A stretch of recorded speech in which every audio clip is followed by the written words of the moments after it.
अस्सलामुअलैकुम। मोहम्मद अज़हर सिद्दीक अपने programme political diaries के साथ हाज़िर खिदमत। 20 जुलाई 2025 इतवार का दिन है। सेनेट का इलेक्शन 21 को गालिबन हल्फ वगैरह सारा होने हैं प्रोसेस, और सेनेट का इलेक्शन और नज़रिए पर खड़े हो गए। क्या बादशाह डैम अगर वक्त पे बना दिया जाता है, चीज़ें सारी हो जाती, तो ये हालात तो ना होते और आज हम कहाँ खड़े हैं। हामिद मीर ने खैबर पख्तूनख्वा हुकूमत के बारे में, एस्टैब्लिशमेंट के रोल के बारे में सवाल उठा दिए। सेनेट के इंतखाबात में कुछ लोग डट कर खड़े हो गए हैं और उनका कहना है कि खान ने डट कर खड़े होने का सबक दिया है। इरफान सलीम जो सेनेट के बड़े उम्मीदवारों में से एक है, उनका कहना है कि एस्टैब्लिशमेंट के उम्मीदवारों को तहरीक इंसाफ के प्लेटफॉर्म से सेनेट में पहुंचाने के ख़िलाफ़ डट कर खड़े हैं। बानी के नाम पर बनी असम्बली किसी सूरत दब्बा नहीं लगने देंगे। इमरान खान साहब के नाम पर असम्बली की बात कर रहे हैं वो। के सेनेट इंतखाबात में खेल खेला जा रहा है, ये उनका कहना है। खुर्रम ज़ीशान का कहना है कि इमरान खान की रिहाई को छोड़कर सेनेट इलेक्शन की बातें हो रही हैं। और ये बात कह रहा है, मैं सेनेट का उम्मीदवार हूँ, लेकिन लड़े बगैर पीछे हटना इमरान खान का नज़रिया नहीं। मुझे धमकियाँ मिल रही हैं, मैं लानत भेजता हूँ। सेनेट की सीट जो है वो कहते मेरे पाँव की जूती पर, हम मुज़ाहमत करेंगे, मुफाहमत नहीं। आयशा बानो ने अपने वीडियो में कहा कि वो सेनेट के कागजात किसी सूरत वापस नहीं लेंगी। वकास औरंगज़ई ने भी कागजात नामजदगी वापस ना लेने का फ़ैसला किया।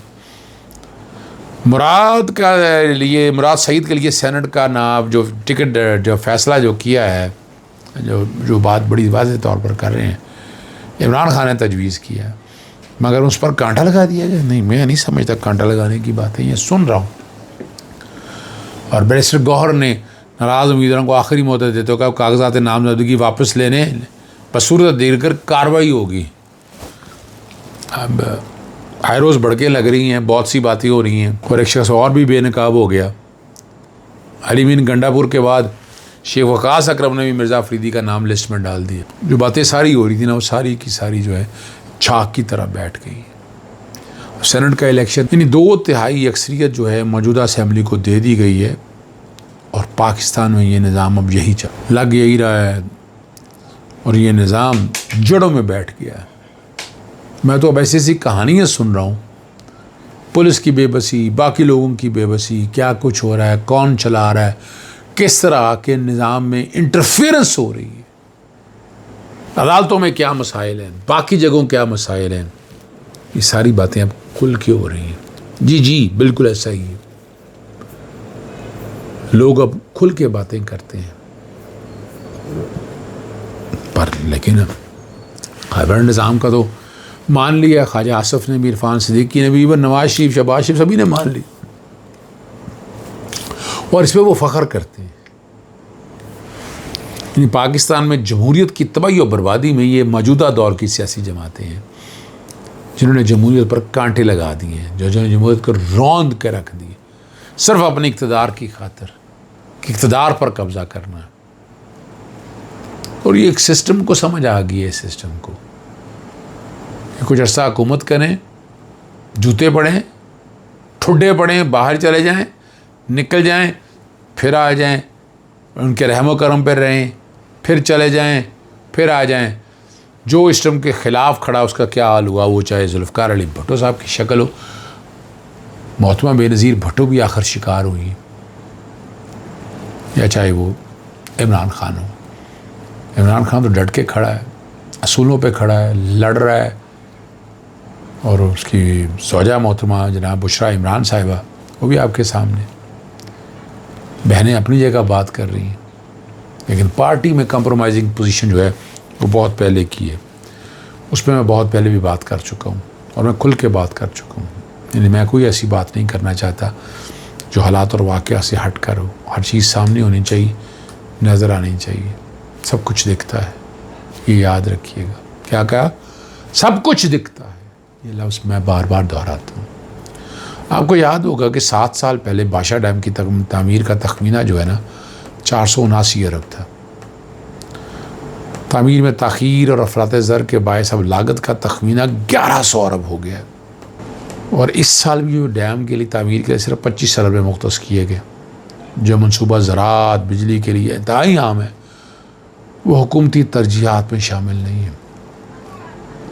आप इश्तिहारात पे पैसे खर्च कर दें, सड़कों पे, कंपनियों पे, लिमिटेड कंपनियों पे, ठेकों पे, इन पे पैसे जहाँ ज़्यादा पैदा है, जो इस मुल्क के लिए आगे लेके जाना है, उस तरफ सोच ही नहीं रहे आप। सोचो भाई, क्यों नहीं सोच रहे इस बात को? वो और डैम जो है वो आपकी लाइफ लाइन है। कुछ डैमों की ज़िंदगी ख़त्म होने वाली। कालाबाग डैम के लिए मैंने बड़ी जद्दोजहद की, मैंने बड़ी लड़ाइयाँ लड़ी हैं यार, लेकिन अब नाउमीदी का निज़ाम है यहाँ पर। एक तरह का अदालतों में केस नहीं लगना, केस मर्जी से लगना है, और रास्ते या दरवाजे बंद कर देने हैं। यानी इस तरह की तो बातें हो रही हैं, और खुल के हो रही हैं बातें, कोई पूछने वाला नहीं। आ जाके देखे तो सही ना, हाई कोर्ट में, लाहौर हाई कोर्ट में देखे जाके, अर्जेंट ब्रांच में कोई केस लगना हो। वो निटी गिटीज़ के केस भी जो है ना, कभी ऐसा होता है वो जो सारा रजिस्ट्रार ऑफिस खुद हैंडल किया करता था, लोगों को रिलीफ दिया करता था, खैरुन्नास में यनफउन्नास। अब दरवाजे बंद कर दिए, हाई कोर्ट ने दरवाजे बंद कर दिए। और कई काम ऐसे थे जो क्लर्कों के होते थे, वो आज वो फैसले नहीं हो पा रहे। किस लेवल पे मामले चले गए, ये यहाँ से आप अंदाज़ा लगाएं। मैं तो क्या बात करूँ आपके साथ, बातें तो बहुत सी मैं करना चाहता हूँ, लेकिन मैं रुक जाता हूँ, ठहर जाता हूँ, ठहर जाता हूँ। सहमता नहीं मैं सामने फ्रंट पे आकर बात करता हूँ। और मेरी आदत ये आज की नहीं है, पुरानी आदत है। सीनियर सहाफ़ी हामिद मीर ने बड़ा ज़बरदस्त एक इंकशाफ किया। उनका जब तक बैरिस्टर सैफ अली मीन गंडापुर के साथ है, तो कहते हैं उन्हें नहीं लगता कि उनके खिलाफ तहरीक अदम एतमाद कामयाब कराना इतना आसान होगा। वो कह रहे हैं अगरचे गवर्नर के भी के हाथ में 50 आदमी हो या 100 आदमी ही क्यों ना हो, क्योंकि उन्होंने पाकिस्तान तहरीक इंसाफ से ताल्लुक़ रखने के बावजूद कई और जगह पर भी अपने ताल्लुकात ठीक रखे हुए हैं। ये बात आ रही है। और मैं और कई नाम है, मैं जानता हूँ कई नामों को, ऐसे नहीं है, वो मुंतखब लोग नहीं है, याद रखिएगा। खैबर पख्तूनख्वा की हुकूमत के अंदर आज जो मर्जी कहें, और वो जाते भी हैं, इमरान खान साहब बात भी सुनते हैं उनकी, ये बात भी है एक। और अब जो बड़ी ज़बरदस्त बात है, स्पीकर पंजाब साहब ने 26 अपोजिशन अरकान की नाअहली की दरखास्तें मुस्तरद कर दी। अब ये जो माथे मैं कहा करता था, आज देखिए खुल के सामने हो रही है। बड़ी वजाहत के साथ मैंने ये कही थी। और स्पीकर की रूलिंग के मुताबिक बग़ैर अदालती फ़ैसला नाअहली का सवाल ही नहीं उठाया जा सकता, और मुंतखब अरकान को नाअहल करना अवाम की आवाज़ छुपाना है।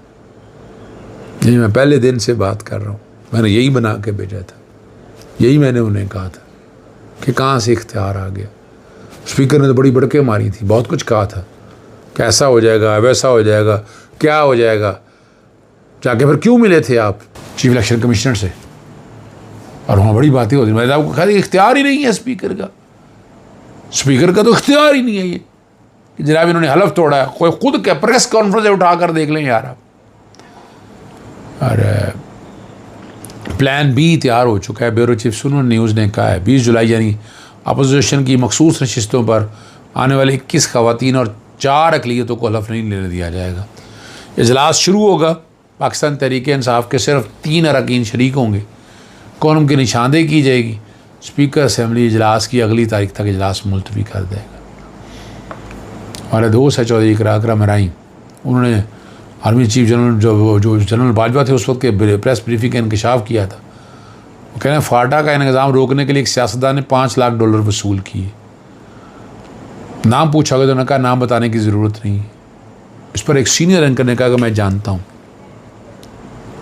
वहाँ नाम लिया, मजहबी जमात के लीडर का नाम लिया। वहाँ पता नहीं सच है या कहीं, लेकिन उनकी वॉल पे ये बात आई है। और वहाँ पर क्या भी एक बुलंद हुआ था। इजाज़त चाहता हूँ। अस्सलाम वालेकुम, अल्लाह हाफ़िज़। पाकिस्तान जिंदा।